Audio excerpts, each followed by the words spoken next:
Oris has developed one of the most passionate enthusiast followings in the industry in the past decade.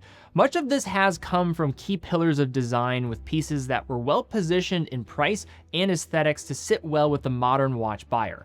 Of these core collections that helped lead the charge in this period was the Diver 65, a look to the past to one of Oris's most celebrated vintage pieces of the mid-20th century. However, the line officially ends here, as the Diver 65 has reached the conclusion of its long run with the final version that we're going to look at today, the Diver 65 60th Anniversary Edition.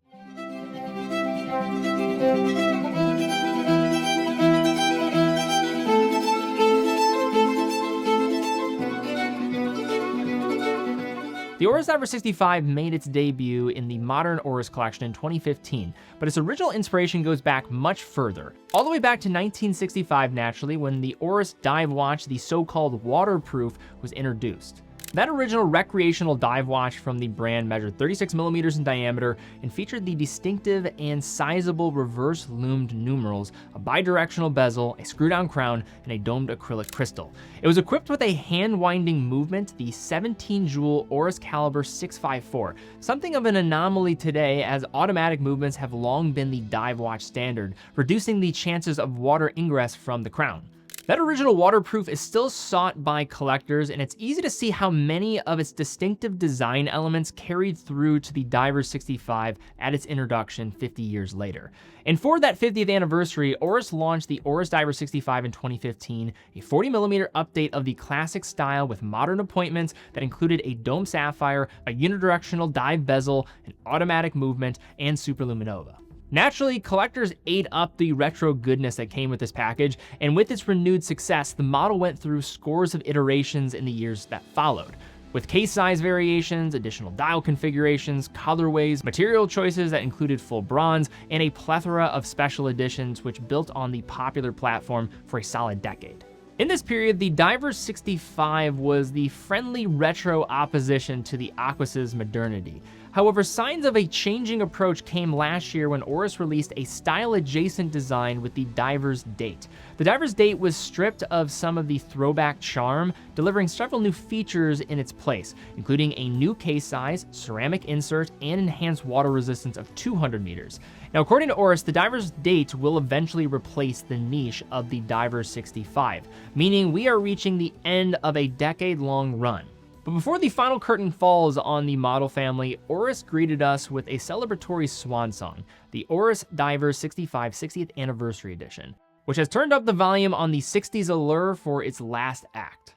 One of the greatest attributes of the Diver 65 is the way it wears, and Oris isn't messing with the formula here. It follows the tried and true 40-20 formula for case diameter and lug width with a 12.8mm case height and 48mm lug-to-lug measurement. Apart from the modern dimensions that wear relatively true to size, the look is pure vintage, with this being my personal favorite Diver 65 configuration, especially for the dial, but more on that later. Finishing follows the flow you might expect with brushed top surfaces and polished sides and back, with the closed screwed-in case back sporting the retro Oris shield. The signed deeply ribbed crown is unguarded and it does screw down, contributing to a water resistance rating of 100 meters. Now, people are typically pretty hard on this watch for the water resistance rating because it has divers in the name, and then in addition to that, only has 100 meters of water resistance, so what gives? I'm always just quick to remind though that the standard for a dive watch from ISO only calls for 100 meters of water resistance. Another callback to the very first Oris dive watch is the inclusion of a bidirectional bezel, a departure from the typical unidirectional version found on modern variants, which will add some utility for timing, although also places this as more of a dive style watch than one catering to the professionally capable.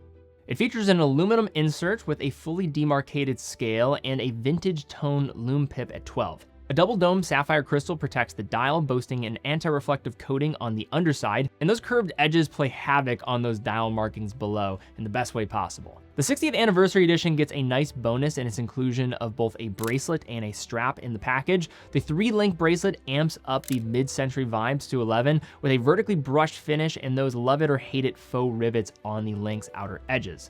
The signed clasp features a dual push button release, lending a quality feel, and getting a great fit should be a breeze as the clasp offers 5 points of micro adjustment as well as half links. The smooth black leather strap gets an attractive 2-stitch execution and is finished off with a signed stainless steel pin buckle. And if you're one of those hard to satisfy types or just think that variety is the spice of life, the 20mm lug width makes it simple. Dials are usually the first thing a watch collector notices, and Oris clearly recognized that with the last hurrah of the Diver 65. The inverted lume on the 12-3-6-9 numeral markers was one of the most striking details of the first Diver 65, and they were a visual cue lifted directly from those originals.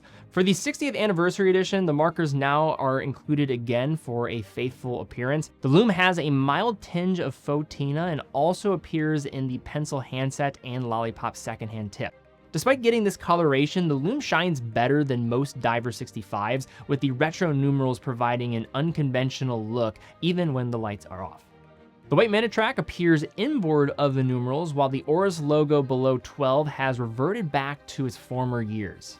You'll even find the word waterproof, a term that hasn't been widely used for quite some time. Anti-shock and then jewel count above 6 are two more callbacks to the 60s, with everything matching the overall aesthetic. Like many Swiss brands that can no longer source ETA movements from the Swatch Group, Oris utilizes a Sellita base for many of its calibers when they're not employing the help of the Caliber 400 series.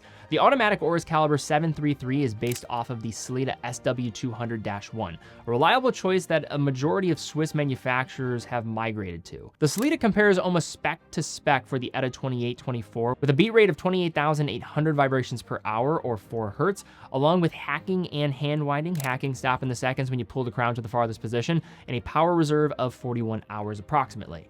While the power reserve may seem rather ordinary compared to some other brands, the SW200 has been proven to be a bulletproof, reliable, and easily serviceable and regulated movement, and especially for a drop-in for that 2824. The movement's decoration is simple and clean. It features an Eddachron regulator as well, and features the red Oris rotor that has become a signature for the brand, although it is hidden behind the closed case back in this instance. The in-house Oris Caliber 400 movement isn't offered in this 60th anniversary Diver 65, but the 120-hour Caliber 400 movement would likely add more than $1,000 to the price tag of this package, so I'm absolutely okay with this having just the Sellita movement. One other thing to note is Oris will extend its 2-year warranty to 3 with online registration, so that's something to definitely be aware of if you're buying this through an authorized dealer.